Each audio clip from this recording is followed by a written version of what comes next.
Hey guys, Marissa here and welcome back to the channel. Today I wanted to sit down and have just a very honest conversation with you guys because if I'm honest, the video that I had initially planned on posting this week did not feel like something that was appropriate to share at this moment in time, given the wider context in the United States in the aftermath of the murder of George Floyd. Now, I've really gone back and forth all week as to whether or not I should make this kind of video, mainly honestly, because as you can see, I'm not a Black person and I feel like we should really be amplifying Black voices right now and we should be aware of how much space we are taking up. I've also been hyper aware of the idea of like performative allyship or activism, and I very much I'm trying to be very conscious to not make this into something that's just performative. However, after thinking about it a lot this week and watching a few other videos that people here in the community have made,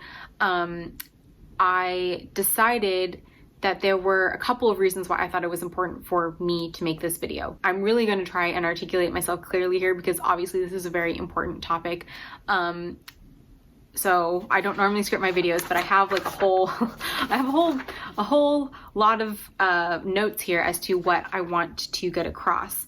So first of all, let's go over some of the reasons I think it's important for us to talk about this here on BookTube and not just talk about it on our other social media platforms. I have been rather surprised at how business as usual my subscription box has been this week. Granted, a lot of the people who I watch regularly have made space in their videos this week to at least mention the moment, share some resources with their viewers, and I think that's a fantastic way to do it. I don't think everybody needs to make a standalone video on this topic. Again, we're trying not to take up unnecessary space. Another reason I decided to make this video is that there has been some discussion this week, and I mean not for the first time, but definitely this week there has been discussion within the online bookish community as to whether or not we need to talk about these kinds of things on BookTube or on Bookstagram. For a lot of people, these spaces are kind of safe spaces. They are where we go to just talk about books and escape the rest of the world and the rest of real life for a little while. And while that is a totally fair way to use these platforms, I know that that's some element of how I use them. I think it's really important for us to recognize as a wider community that BookTube isn't always the most welcoming space to all voices. I know Black creators in particular have voiced the fact that they feel that they receive less support from the community, that their opinions are valued less, that they are actively shut down when they try and share opinions. And if you want a good video talking about that, I would highly recommend the video that Marina's put out. I will link that in my description box as well. So with all that in mind, I have decided to go ahead and make this video because I think it is kind of my responsibility as a creator with any size platform, no matter how small mine actually is in the grand scheme of things, to make it clear to you guys that I stand with the protesters. I believe Black Lives Matter. I believe Black voices matter. And I think that as a community, we can really do better. I think as a community, we have a lot of power to help normalize Black voices and Black narratives. And I think we all need to open ourselves up to having that uncomfortable conversation, no matter how much we don't want to. When I first started posting on this channel back in 2013, I did not have like a goal with my videos whatsoever. I was just a junior in college who had discovered this online community of readers for the first time. BookTube was still relatively new, and I was just excited to find people with whom I could talk about books. But the longer that I've been on this platform and the more confidence I've developed in my own voice and my own opinions, the more I have formed kind of a little mission statement for myself. I've never written it down per se, but something that I always keep in mind when I'm creating content of any kind is that my ultimate goal is to encourage people to think critically about the content and media that they consume. I really truly believe that the media and narratives that we consume affect the way that we see the world around us. I think it affects the way that we interact with each other, and it affects the way that we see ourselves and understand ourselves. So because of that, I think it's important that we are not passive consumers of culture and media. I think it's really important that we actively engage with everything that we choose to spend our time and money on. I think it's really important to think critically about what it is that you are watching, listening to, or reading. Something else that has become more important to me the longer I continue to make videos is that I am putting in effort to read diversely and share diverse authors and narratives with you guys. However, I can 125% do better. I don't know why I was so specific. I can always do better. For years now, I have been saying I need to read more Black and brown authors, and guess what? I have not done that. So part of making this video is calling myself out a little bit, holding myself accountable, and saying that you don't need to just make an effort to find those authors. You need to make sure that you're reading those books and reading those narratives. Something we are seeing in abundance right now on the bookish internet are book lists featuring Black authors and narratives. Specifically, we are all sharing a lot of nonfiction content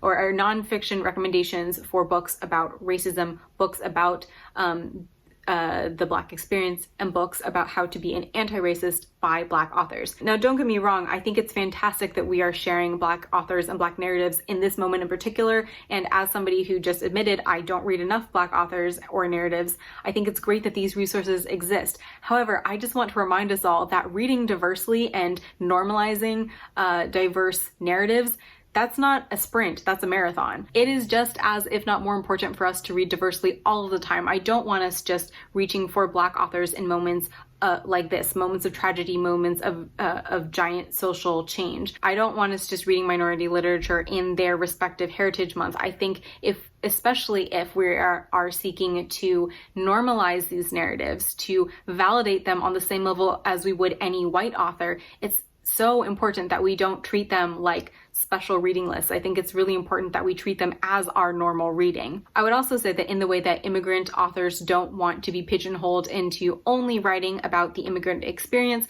Black authors probably also don't want people to go pick up their books looking only for Black suffering or Black pain or a history of racism. Rather, read Black narratives because they sound interesting to you. Read about Black joy. Read because the story sounds interesting, the characters sound relatable.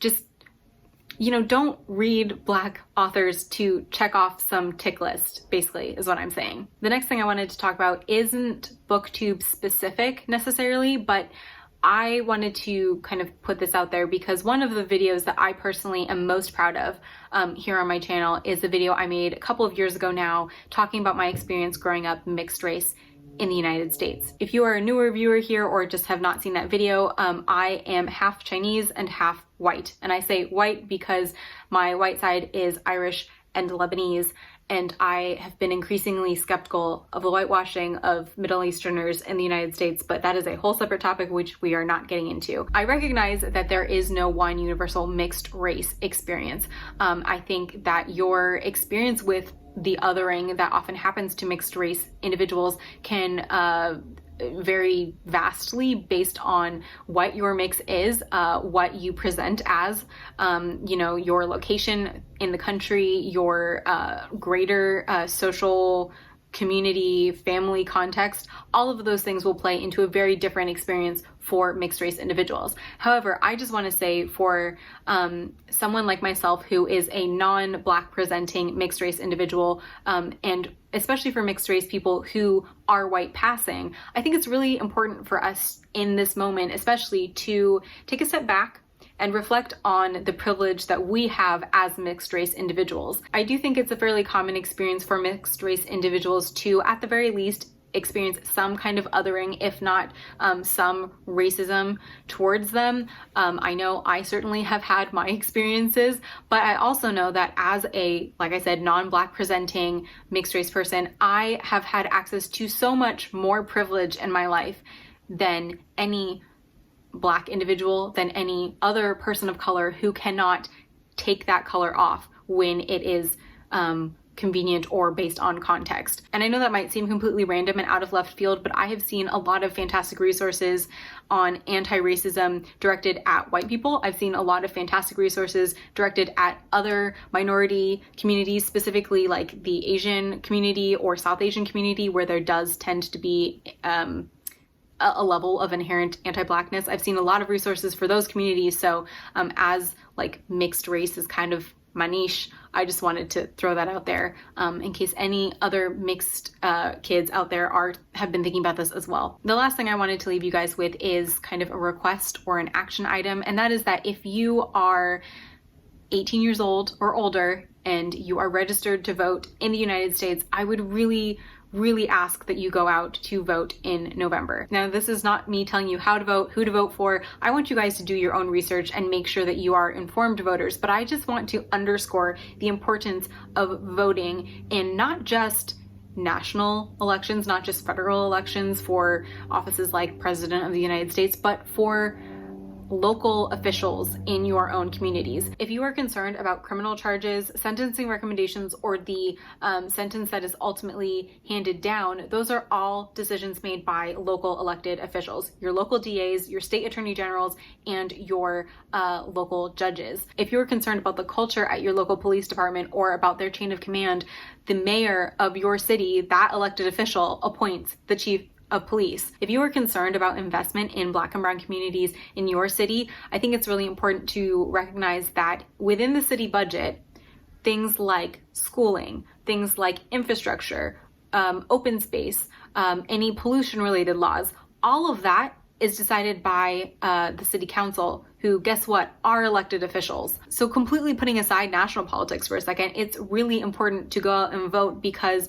your vote really counts when it comes to electing those local officials who have the most direct impact in your communities. And lastly, I would just like to underscore the fact that in states across the country, there are voter suppression laws which disproportionately affect Black and Brown communities. So I personally feel like it is my responsibility as somebody who is not affected by voter suppression laws, who has not had my voting rights taken away from me, to exercise that right on behalf of those who can't. Okay, I will get off my soapbox now. And that is it. That is the video that I wanted to share with you guys today.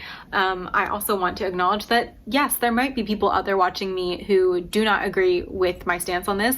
And to you, I would say that I respect your right to disagree with me, but I'm also 100% okay with you unsubscribing if we can't agree on this very basic principle. I know we are all sharing a lot of resources right now and it can be a little bit overwhelming, so I'm not going to go crazy in the description box. I am, however, going to link to just a few organizations that I have personally chosen to support, or organizations that I have been using to educate myself further. I will also link some voting related resources in the description box where you guys can check your registration, register if you are not already registered to vote, join different voter initiatives, and get some more information on the candidates in this current round of elections. So thank you guys so much for watching, and I hope you all are staying safe, staying critical, and being kind to one another. Okay, I will see you next time. Bye.